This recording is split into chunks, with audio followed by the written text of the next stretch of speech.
नमस्कार दोस्तों, bye crypto hub में आपका स्वागत है। 9 जुलाई को वित्त मंत्री निर्मला सीतारमण ने इलेक्ट्रॉनिक्स से मैन्युफैक्चरिंग सेक्टर के लिए एक बहुत बड़ा ऐलान किया था, जिसमें कई महत्वपूर्ण इलेक्ट्रॉनिक्स कंपोनेंट्स पर बेसिक कस्टम ड्यूटी को जीरो कर दिया गया, जिससे पूरे ईएमएस सेक्टर में एक नई चर्चा शुरू हो गई। अब ऐसे में सवाल उठता है कि क्या इस सेक्टर की छोटी लेकिन तेजी से बढ़ती कंपनी सहस्त्र इलेक्ट्रॉनिक्स सॉल्यूशन को भी इसका फायदा मिल सकता है या नहीं। आज हम कंपनी का business, financial, balance sheet, cash flow, promoter holding और आखिर में जानेंगे कि यह शेयर सिर्फ चर्चा में है या इसके पीछे मजबूत फंडामेंटल भी है। इसलिए वीडियो को अंत तक जरूर देखिएगा। तो बिना समय गवाए शुरू करते हैं। दोस्तों, सबसे पहले जानते हैं कि सहस्त्र इलेक्ट्रॉनिक्स सॉल्यूशन आखिर करती क्या है। तो यह company electronics system design and manufacturing ESDM sector में काम करती है। यानी कंपनी इलेक्ट्रॉनिक्स प्रोडक्ट को डिजाइन करने से लेकर उन्हें मैन्युफैक्चरिंग करने तक का पूरा काम करती है। अब देखते हैं कि कंपनी के प्रमुख प्रोडक्ट क्या हैं। तो आप यहाँ देख सकते हैं कि एक नंबर में आ रहा इंटरप्राइज मदरबोर्ड, सेकंड में आ रहा एआई एंड इंटरप्राइज सर्वर, तीसरे में आ रहा है एसएसडी सॉलिड स्टेट ड्राइव्स, फिर USB flash drives, micro SD card अर्थात जो मोबाइल के अंदर, लैपटॉप के अंदर जो मेमोरी पड़ती है, चिप पड़ती है, उसकी बात हो रही है, और पीसीबी असेंबली और LED electronics, box build solutions और वायर हार्नेस। ये कंपनी प्रोडक्ट बनाती है। यानी कंपनी ऐसे बिजनेस में है जिसकी demand AI, data centre, consumer electronics और मेक इन इंडिया जो इसका थीम है। अर्थात आपको पता होना चाहिए कि भारत सरकार जो है ये पूरा प्रयास कर रही है कि हमारा जो देश है खुद ही अपना सारा सामान बनाए, हमको बाहर देशों से इंपोर्ट ना करना पड़े। तो इसके लिए जो देश के अंदर ऐसी कंपनियां हैं उनको अच्छा खासा बूस्ट मिल रहा है। और अभी सरकार ने जो जीरो टैक्स लगा दिया है, तब इसमें अच्छा खासा ग्रोथ देखने को मिलेगा। अब आगे डिस्कस करते हैं कि सिर्फ अच्छा बिजनेस काफ़ी नहीं होता। असली सवाल है क्या कंपनी के आंकड़े भी उतने ही मजबूत हैं या नहीं। अगर बात करें कंपनी के फाइनेंशियल की, तो आप देख सकते हैं कि मार्च 2025 में रेवेन्यू हुआ था 96 करोड़ का। वहीं मार्च 2026 में 139 करोड़ का रेवेन्यू हुआ था। अर्थात रेवेन्यू में इनके 45% की शानदार ग्रोथ देखने को मिली है। अगर बात करें नेट प्रॉफिट की, तो देख सकते हैं मार्च 2025 में इनको 2 करोड़ का लॉस हुआ था। अगर बात करें मार्च 2026 की, तो इनको 12 करोड़ का नेट प्रॉफिट हुआ है। अर्थात प्रॉफिट में लगभग 6 गुना की बढ़ोतरी हुई है। इससे पता चलता है कि कंपनी सिर्फ सेल्स ही नहीं बढ़ा रही है बल्कि प्रॉफिट को भी मजबूत कर रही है। अगर बात करें ऑपरेटिंग प्रॉफिट मार्जिन की, तो मार्च 2025 में 8% था। मार्च 2026 से आते आते 13% हो गया। यानी अब कंपनी हर 100 रुपये की सेल्स पर पहले से ज़्यादा ऑपरेटिंग प्रॉफिट कमा रही है। यह मैनेजमेंट की बेहतर कॉस्ट कंट्रोल क्षमता को भी दिखाता है। अब देखते हैं कि कंपनी की बैलेंस शीट कितनी मजबूत है। तो आप देख सकते हैं कि मार्च 2026 में इनका जो रिजर्व इक्विटी कैपिटल है वो हो चुका 25 करोड़। अगर बात करें रिजर्व की, तो मार्च 2026 में 210 करोड़ होगा। यानी कि लगातार बढ़ा रही कंपनी रिजर्व, ये अच्छी चीज़ है। बात करें कर्ज की, तो कंपनी के पास मार्च 2025 में 52 करोड़ था। वहीं मार्च 2026 आते आते 67 करोड़ हो गया। यानी कंपनी ने बिजनेस बढ़ाने के लिए कुछ कर्ज लिया है, लेकिन फिलहाल ये बहुत ज़्यादा चिंताजनक नहीं दिखता।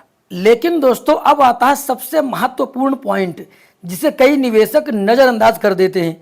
अगर कैश फ्लो देखें तो ऑपरेटिंग कैश फ्लो अभी भी इसका निगेटिव दिखा रहा है। आप देख सकते हैं 10 करोड़ माइनस दिखा रहा है। बात करें फ्री कैश फ्लो की, तो ये भी अभी भी 19 करोड़ माइनस दिखा रहा है। यानी कंपनी प्रॉफिट तो कमा रही है, लेकिन प्रॉफिट का पूरा पैसा अभी कैश में कन्वर्ट नहीं कर रही है। इसलिए आने वाले तिमाहियों में इस पॉइंट पर नजर रखना जरूरी होगा। अब देखते हैं कि कंपनी के प्रमोटरों का कंपनी पर कितना भरोसा है। तो आप यहाँ देख सकते हैं कि प्रमोटर की जो होल्डिंग है वो लगभग 70% है और जो मेजोरिटी है प्रमोटर के हाथ में है। कोई भी शेयर गिरवी नहीं है, ये भी आप अच्छे से यहाँ देख सकते हैं। तो ये कंपनी के लिए बहुत अच्छी चीज़ है। यानी कि जो लॉन्ग टर्म इन्वेस्टर है उनके लिए अच्छा संकेत माना जाता है। अगर इस कंपनी का मार्केट कैप देखेंगे तो आपको यहाँ दिख रहा होगा 767 करोड़ का मार्केट कैप है। यानी बहुत ही स्मॉल कैप ये कंपनी है। बात करें रिटर्न ऑन इक्विटी की, तो 6.22 दिखा रहा है, जो कि ये बहुत कम माना जाता है। बात करें पी रेशियो की, तो 54 दिखा रहा है। वहीं अगर सेक्टर के पी रेशियो देखिएगा तो आपको दिख रहा होगा 21.33। बात करें इसके अगर ऑल टाइम हाई का, तो आप यहाँ देख सकते हैं कि ये इसका ऑल टाइम जो हाई है वो 1013 रुपये का है, ऑल टाइम जो लो है वो 188 रुपये का है। यानी जब जब से मार्केट में शेयर आया है तब से लेकर के अब तक इस कंपनी ने 46% का नेगेटिव रिटर्न दिया है। लेकिन जो 9 जुलाई को वित्त मंत्री ने जो अनाउंसमेंट किया है, अब उसके चलते इस कंपनी के अंदर क्या असर पड़ता है, तो हमको अभी ये जो जून का रिजल्ट आने वाला है इसमें असर नहीं दिखेगा। हमको इसका प्रभाव कब दिखेगा, जो जून के बाद का जो रिजल्ट आएगा, यानी जुलाई, अगस्त, सितंबर का जो रिजल्ट आएगा उसमें हमको इस कस्टम ड्यूटी जो जीरो हुई है तो इसका हमको उसमें देखने को मिलेगा। क्योंकि जो अभी न्यूज़ आई है ये 9 जुलाई को आई है, हम जो रिजल्ट अभी जो भी आने वाला है जून का वो उसके पहले का है। तो हमको वहाँ फोकस करना पड़ेगा कि इसमें क्या इसके अंदर सुधार आ रहा है। तो दोस्तों अगर पूरी कंपनी का निष्कर्ष निकालें, यानी कि अभी तक हमने जो एनालिसिस किया, तो मुझे जो सबसे बड़े पॉजिटिव पॉइंट लगे पहले उसको डिस्कस करते हैं, फिर नेगेटिव पॉइंट क्या वो भी डिस्कस करेंगे। तो इसका पहला पॉजिटिव पॉइंट क्या है, इलेक्ट्रॉनिक्स से मैन्युफैक्चरिंग सेक्टर। दूसरा है एआई, सर्वर और सेमीकंडक्टर जैसे फ्यूचर बिजनेस। सेल्स ग्रोथ लगभग 45% जंप। प्रॉफिट की बात करें लगभग 6 गुना जंप हुआ है। बात करें ऑपरेटिंग मार्जिन में सुधार। फिर है प्रमोटर होल्डिंग लगभग 70% है और कोई भी शेयर गिरवी नहीं है प्रमोटर के।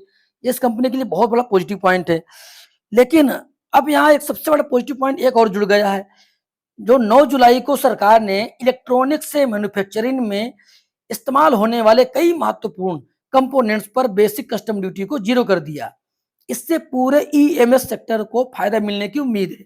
अगर सहस्त्र इलेक्ट्रॉनिक्स सॉल्यूशन इस अवसर का सही लाभ उठाती है तो आने वाले समय में कंपनी की ग्रोथ को अच्छा खासा सपोर्ट मिल सकता है।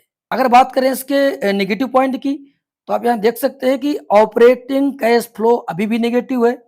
बात करें रिटर्न ऑन इक्विटी की और आरओसी की, यही बहुत कम दिखा रहा है। बात करें पीई यानी प्राइस टू अर्निंग रेशियो, ये भी अच्छा खासा महंगा चल रहा है, इस समय डबल से ऊपर चल रहा है।